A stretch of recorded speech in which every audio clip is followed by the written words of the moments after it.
Greetings, ladies and gents, and welcome to this latest episode of Tales from Outer Space, taken from the subreddit HFY. The links to all the stories will be down below, and as always, I hope that you enjoy.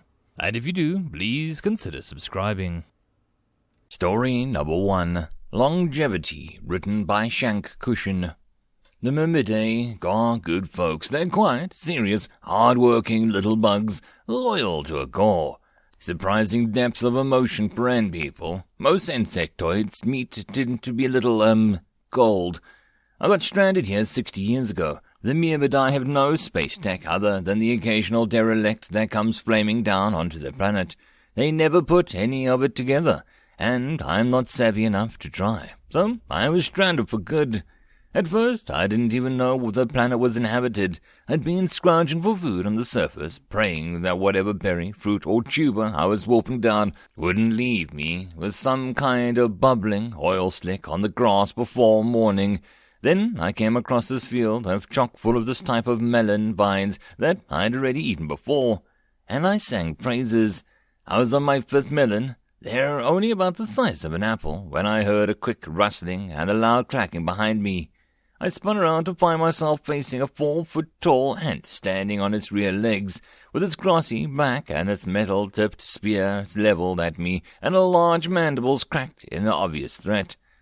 After an attempt to explain that I had suffered a crash and a mild stabbing, and maybe a bit of scuffling involved with several of their ant folk, I was carried bound to the matriarch. 6 long decades ago. Since then, I've become a major figure in the court of the Melonian dynasty. They call me the Advisor. I am, to them, a living embodiment of their history, and the wisest creature in the Enclave has ever encountered. Today, the matriarch found me as I sat on top of the Enclave's Warren Hill, watching the stars. This was not Melanet, the matriarch that had first accepted me into the Enclave. This was young Swittlemillion, her 9th descendant replacement. She sat next to me for a moment without communicating. After a moment, her right primary arm tapped lightly on my shoulder. It would be difficult to estimate how much taps that I have felt in my lifetime. My attention secured, her simple hands began to weave an intricate science, primary arms taking up most of the activity, the secondary arms assisting in complex points, and her lower arms generally indicating tone, although I'm not sure that the Myrmidae themselves were aware of the tendency. Right now, the slightly wavering, loose stance and loose limbs indicated uncertainty. "Advisor, what do you see in the stars?" I simply spoke. Apparently, our speech is decipherable to their hearing. Their communication is at least partially based on pheromones and shared genetics, so my human ears wouldn't cut it. Over the years, the Enclave had developed a sign language to speak to me. "We are still in a fair time, matriarch. The stars and the dew melon have not yet crossed the dust melon, so the dry years will not come for several more harvests. The Enclave should have little to fear from them, due to the amount of fruit we've dried since your 2nd ascent unit's time." Swittmillian's tertiary arm still hanging at ease, she sighed. "That's good news, General, for the Enclave, and for you as well." "It is." As we sat there, beneath the stars, I considered the life that I'd led since my crash. First, I was curious, then the resource, then a friend, then the rest of the time I've been an arbiter of community for the people. I knew a xenoastronomy from the education I'd gotten prior to my life as a rerouted. I charted the local moons and constellations over the decades, and I made and pieced together most of the climate in the region. 4 generations previously, I correctly deduced that the reduction in some rainfall, and consequently melon harvests, was the result of a system alignment that brought our region into full light of the local star. It took 2 years to convince the matriarch, Melon Centaur, that the rains would indeed hold off, and that the storage would be dug to capture what did fall. I was right, though, and it was to think the Enclave survived, in large part thanks to my warning. It apparently impressed Melon Centaur so much that her genes encoded me as part of the Enclave's ancestral heritage as an invaluable resource. Each generation after that has held a remarkable reverence for my input. From the corner of my eye, I noticed Swittlemillian's tertiary arms fidgeting again. She had a question that made her uncomfortable. I silently thanked Providence that those appendages were generally used as stabilizers and grip enhancers while climbing, and functioning semi-autonomously like an octopus's tentacles. Apparently, in the leap to sapience, Biomedia's brain began to equate thought and emotion as analogous to navigating tunnels, and so the limbs reacted. That's what I'd like to think anyway, and at my age, I'm not looking to challenge the belief that works. What's bothering you, matriarch? Sweetmelane glanced quickly at me, her mandibles clacking shut in surprise. I smiled. If you're the arbiter of wisdom for people, you have to keep some air of mystery about yourself, and one great way to do it is to play foreknowledge. Sweetmelane began to sigh, somewhat slowly. Advisor, what is the lifespan of your species? It was my turn to be surprised. Generally, the Myrmidae hadn't seemed to be considered that I'd die. I thought that I sort of considered like one of the old melon trees. It would just be around to provide for the indefinite future. That depends on a lot of things, matriarch. She reached into the little pouch on her side and produced a faded, dog-eared picture. It was my university photo from the year I'd been scheduled to transfer to the central facility of our school's network. Got halfway there, and an uncharted cloud of micrometeors tore through the transport ship. I managed to eject an escape pod, and I only saw the picture rarely. It was, I had been told, considered a treasure to the Enclave. That's an old picture, taken a lifetime ago. Sweetmelane nodded and sighed. You've degraded considerably since this time. Yeah, thanks, ma'am. It is, in fact, however, your thanks is appreciated. What concerns the Enclave is how much further you may degrade before you become inert. I cocked an eyebrow. It's hard to say. Depends a lot on my genes. Some of my people live well into 100 years. Some are taken down before they're 40. Most of the time, though, we get into our mid-80s or early 90s. You have reported your age as some units in the Enclave as 82. Do you anticipate your endpoint as being near? As she said the last bit, her entire body drooped slightly. It was, just as with the human, a sign of sadness. It was a rare amongst the Myrmidae. Usually, it was only seen upon a failure of a key crop or a death of the matriarch. To see it attached to my status was both sobering and deeply touching. I took stock. I was in bed early these days, but out of bed early too. I ran out of energy faster than I did when I was a pup, but I wasn't all achy and rickety. Well, most of the time, and I hadn't been sick in years. I got a lot of activity helping with the melons and growing a few other supplemental plants in my own garden. I ate healthy. No choice there. It was pretty much fruit and veggies or nothing, and drank lots of water. Sweetmelane, you don't need to worry. I've seen 9 iterations of your matriarch's line, and I'll see the next one as well. As I've missed your ascent units, I will miss you. As I've guided you, I will guide the descendant units. I will remain with the Enclave for a good while longer. Her tertiary arm still straightened into a pose of a reassured peace. As a meteor blazed between the stars, she tracked with her eyes all 3 of her left arms. It was almost childlike, and the other Myrmidae gathered around the crest of the hill to watch the more meteors flared up in ash from the upper atmosphere. I felt a tap on my shoulder. This is good, in general, for the Enclave and for the unit, certainly. We prosper through your years. I smiled. It wasn't like I'd chosen the life, but it had been far from wasted. End of story. Story number 2. War. Written Amphicudius.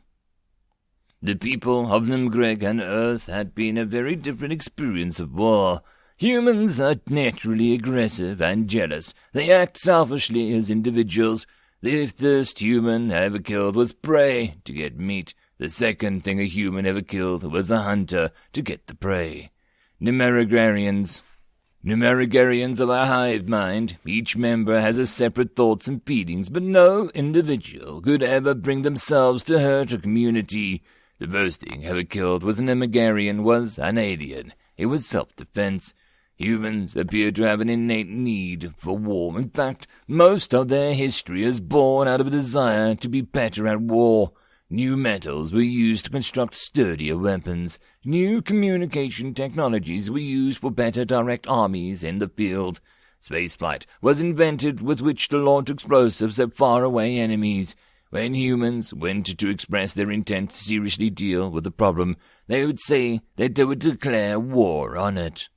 All of the history was created myriad different kinds of war, civil, interstate, nuclear, chemical, even closely related to human cultures would have vastly different concepts of war, and even different words for it, like Urloch, Krieg, and Gewir. The Nimengarian languages have the same word for war. It is a lone form of alien language. However, the fact that the Nimengarians did not come up with the concept of war themselves should not be taken to mean that they are shy away from it. The first Nimengarian crew to meet an alien may have asked that what a weapon was, but the second brought guns. The Nimengarians took to war like a child to a new toy. Like the debris from a supernova, their empire spread throughout the galaxy in all directions. The soldiers were said to be invincible, their fleet unbeaten, and moved wherever it wanted. In the meantime, humans got better and better at war. They grew increasingly unwilling to wage it. An idea had formed amongst them, an idea born from war and simulated by it, an idea opposed to war, an idea that war is horrible. The idea quickly spread to humans of all ages, races, and nationalities, and had changed them.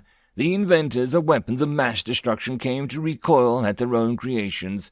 Soldiers laid down their arms and refused to fight the opponents that they had not considered threats. And in the end, their leaders, who had benefited the most from war, stopped using it. By the time the humans became spacefaring, they had done away with war almost completely. Throughout the galaxy, humans became known for their negotiations and traders. After all, human vessels were equipped with guns, this was known, but they never used them. Before their clash with the Nimegarians, nobody had even seen a human army. And herein lies the fundamental difference between a human and a Nimegarian experience of war. Nimegarians only fought aliens. They knew only victories. For centuries, the humans had fought themselves, and they had ample experience in defeat. The Nimegarians had learned war, and they loved it. The humans had invented war, and they hated it. When the two finally met, the humans saw fellow sentients. They reached out their hand for friendship. The Nimegarians saw only weakness.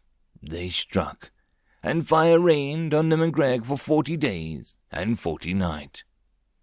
End of story number 2. Story number 3. Players of Games. Written by Not a Hat. 4 lines made 9 boxes. 7 sigils sat in a formation. "Hey, boss," the Yurgluk soldier, unable to puzzle out what he was looking at, called his commander. "There's something weird here." The second alien lowered his terminal, letting the picklock AI unsupervised for a moment. He glanced back and flicked his antennae in bemusement. "Ignore that. Maybe it's a password or something." "It's not. Forget the graffiti and watch your proc sensors. The ventilation system was locked down minutes after count 0. Even if that experimental gas worked perfectly, there are still live humans aboard." The soldier ran a half-hearted scan and resumed his puzzling. "But what is it?" "It's a game," the leader grunted, spindly fingers flying over the textured keys as he tried to cajole the blast doors open. The console beeped a denial. "What, in the middle of a corridor?" "Yeah." "On the wall?" "Yeah." "Why?" "Humans are like that." The commander sighed, and he reset the terminal. "They'll make a game out of anything, anywhere. They are probably 5 pounds worth of playing cards, these little patterned plastic squares on the ship. The only thing that they're used for is games. Hundreds, each with different rules. More than a nest's worth of humans, and each on their own, sat down at some point and said, "Hey, I've got nothing better to do with my time than make up an arbitrary rules for how to manipulate printed pictures. That sounds like an idea. Makes any sense to you?" "That's the stupidest thing I've heard yet." "Right. Give a human a piece of string, and they'll play a game with it. Give them some pebbles, and they'll play a game. Give them a sharp tool and some corridor wall." He waved his scratches, "and they'll play a game. No wonder we're gonna win." "Yep." A prone human thumbed the safety of his rifle and peered at the slats in the ventilation duct as a gas mask optic zoomed in, giving him a close-up of the far end of the corridor. Yeah, I see too. Looks like, he stared at the distant aliens. They're arguing over a game of tic-tac-toe. His earpiece whistled. No worries. Give me a sec. He eyed the angles and raised his gun. $10 is one shot. End of story. And that, my friends, concludes this video. I hope that you enjoyed. If you did, please consider supporting the author from the link down below. Otherwise, if you wish to support this channel, there are numerous ways to do so, like liking, subscribing, and possibly even becoming a patron. Otherwise, the easiest way would be to share. And until the next video, I hope that you all have a good one, and I'll see you then. Cheers.